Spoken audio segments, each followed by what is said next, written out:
Raymond Davis. अब ये मामलात आपको मिनिस्टर साहब जाते हुए किधर नजर आ रहे हैं?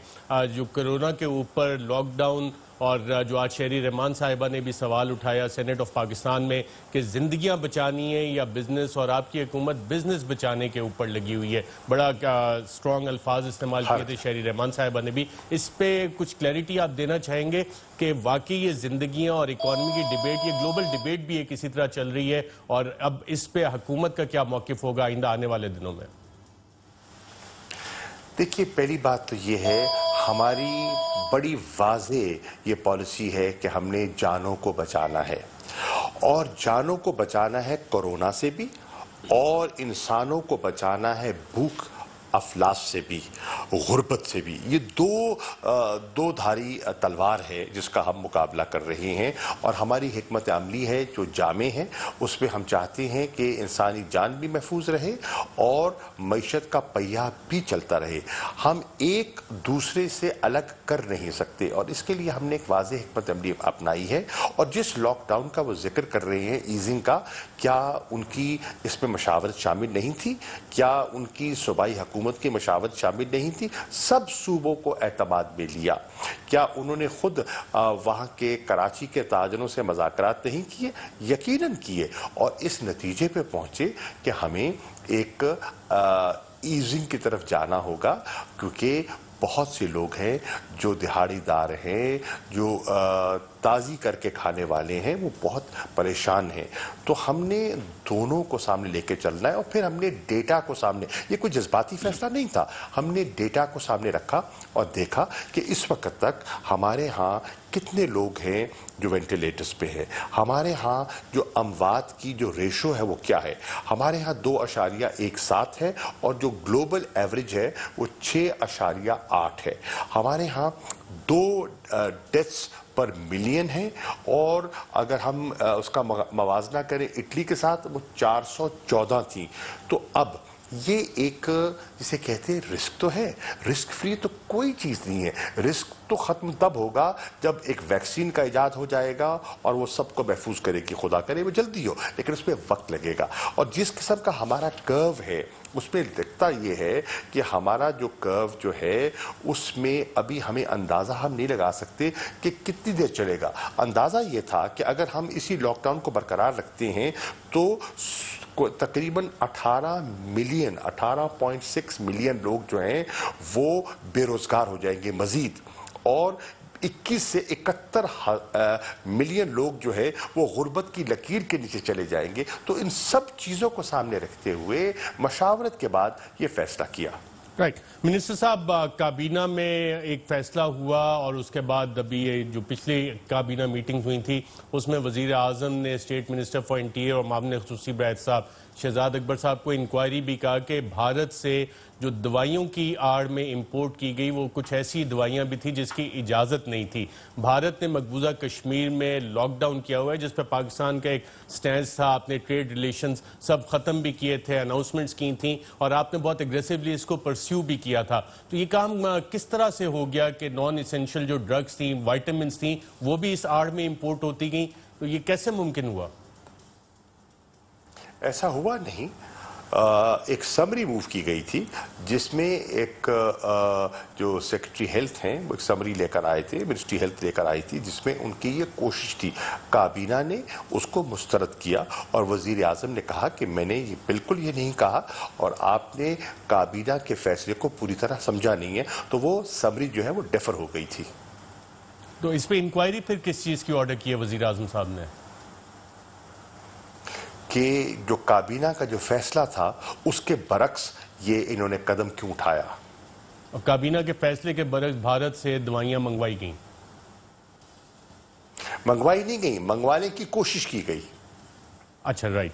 चलें, इस पे हम मजीद भी आगे करते रहेंगे सवालात। आपसे थोड़ा फॉरेन अफेयर्स के हवाले से ही जानना चाहूँगा। आर्मी चीफ की कल बात हुई ईरानियन फोर्सेस के सरबराह से, और बलूचिस्तान में जो रीसेंट कार्रवाइयाँ हुई हैं जिसमें हमारे एक मेजर और जवान शहीद हुए, वो वाला इशू भी आया।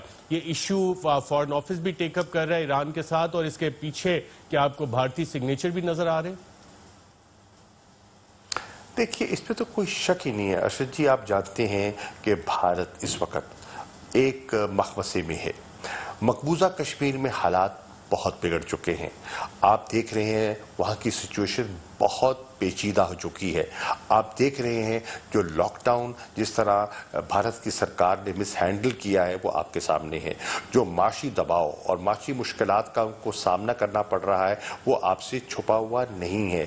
सिटीजन अमेंडमेंट एक्ट पर और दूसरे इक़दामात पर जो भारत का बहुत बड़ा तबका इस सरकार के खिलाफ सरापा एहतजाज है वो भी आपसे छुपा हुआ नहीं है। अब उससे तवज्जो हटाने के लिए या तो वो कोशिश कर रही हैं किसी फॉल्स फ्लैग ऑपरेशन का, उनकी कोशिश है कि हो जाए कि दुनिया की तवज्जो बट जाए, या वो फिर पाकिस्तान के अंदर इंतशार फैलाने की उनकी कोशिशें जारी रही हैं और बलूचिस्तान को वो इस्तेमाल करते हैं। बलूचिस्तान की सरजमीन पर दहशत गर्दी के वाक़यात वो गाहे बगाहे करवाते रहते हैं। यादेव जो है वो भी वहीं से पकड़े गए थे और वो आज भी आपके सामने एक हकीकत है। तो वो कोशिश करते रहते हैं। वो यहाँ तक मैं ये कहूँगा कि हिंदुस्तान को जो अफ़गानिस्तान का अमन और इस्तेहकाम है जिस पे पाकिस्तान ने किरदार अदा किया है वो भी शायद पूरी तरह भा नहीं रहा और वहाँ भी वो कोई ना कोई शोरश और कोई ना कोई बदमज़गी पैदा करने की कोशिश करते रहते हैं। पाकिस्तान बड़ी खंदा पेशानी से, बड़े सब्र से, तहम्मुल से आगे बढ़ता चला गया। हमें ईरान के साथ हमारी जो माजी में गलत फहमियाँ थी उनको हमने दूर किया और अब हमारे उनके साथ बहुत बेहतर ताल्लुकात हैं। अफ़गानिस्तान के अमन के अमल में और उनकी जो रिकन्सिलिएशन के प्रोसेस में जो हमने किरदार अदा किया उसको पूरी दुनिया उसका एतराफ़ भी करती है और उसको सराह भी रही है। राइट। अच्छा मिनिस्टर साहब, इंडिया को अगर देखें तो जो हेजेमनिस्टिक डिज़ाइन है, एक्सपेंशनिस्ट डिज़ाइन है, उस हवाले से चाइनीज़ फॉरेन मिनिस्ट्री की भी एक बहुत स्ट्रॉन्ग वर्डेड स्टेटमेंट आई है इंडिया के खिलाफ। नेपाल के साथ उनके मामला, अफगानिस्तान के हवाले से यूएस वहाँ पे उनके साथ अब बातचीत कर रहा है कि जनाब जो अफगानिस्तान के मसाइल हैं उसमें भी इंडियन सिग्नेचर्स नज़र आ रहे हैं। तो पाकिस्तान का दफ्तर खारजा ये सारे इशूज़ को ग्लोबली किस तरह से रेस कर रहा है कि जनाब इंडिया, अब चाइना की जो स्टेटमेंट आई है काफ़ी स्ट्रॉन्ग स्टेटमेंट है, जो बॉर्डर इशू पे इंडियन फोर्सेज ने नेपाल में कुछ जाके एरिया वहां पे दोबारा क्लेम करने की कोशिश की है, डिस्प्यूटेड। तो इस हवाले से हमारा दफ्तर खारजा इंटरनेशनली क्या कर रहा है? हम पूरी तरह बाखबर भी हैं और मुतहर्रिक भी हैं।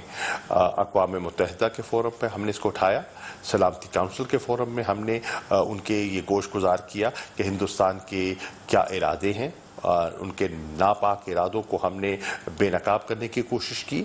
हमने जो जितनी मुस्लिम उम्मा के ममालिक हैं, ओआईसी के ममालिक हैं, मैंने ख़ुद उनको खतूत लिखे जो हिंदुस्तान ने वहाँ हेट स्पीच और जो इस्लामी फोबिया जो है उसको उजागर करने की कोशिश की और उसके असरात आपने देखा गल्फ ममालिक तक गए, वहाँ से रिएक्शन सामने आया, वहाँ हम लेकर गए।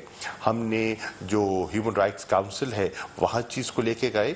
हम हर फोरम पर इस चीज़ को उठा रहे हैं और हिंदुस्तान के अज़ाइम को बेनकाब कर रहे हैं। और आज से 2 दिन पहले जो इस्लामाबाद में P5 के जो एम्बेसडर्स हैं जो यहाँ तैनात हैं, उनके एनवॉयज़, उनको भी बुलाकर हमने एतमाद में लिया।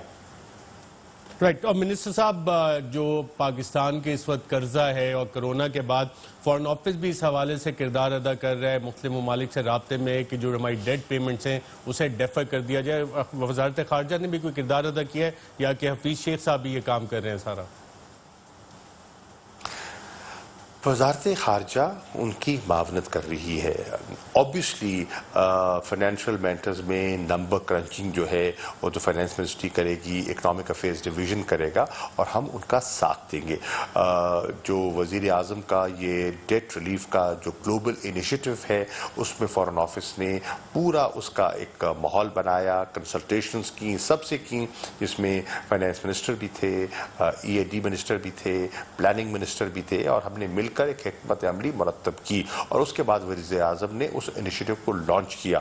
हमने न्यूयॉर्क में एक फ्रेंड्स का ग्रुप भी मुरत्तब किया है और मुनीर अकरम जो हमारे वहाँ PR है उन्होंने दीगर ममालिक से राब्ते किए हुए हैं। अक़वाम मुत्तहिदा के सेक्रेटरी जनरल से उनके राब्ते हैं। मैंने MD जो हैं IMF की उनसे ख़ुद टेलीफोन पे बात की है और उनकी जो कंट्री रिप्रेजेंटेटिव हैं इस्लामाबाद में उनसे भी मेरी नशिस्त हुई है।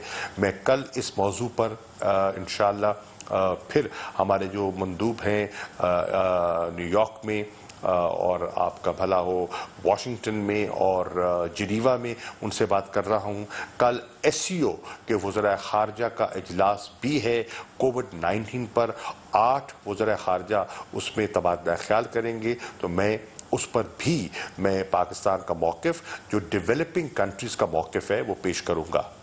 رائٹ، وزیر خارجہ شاہ محمود قریشی صاحب بہت شکریہ پروگرام سیگمنٹ میں شرکت کرنے کا. ناظرین یہاں پہ ایک وقفہ لیں گے اور وقفے کے بعد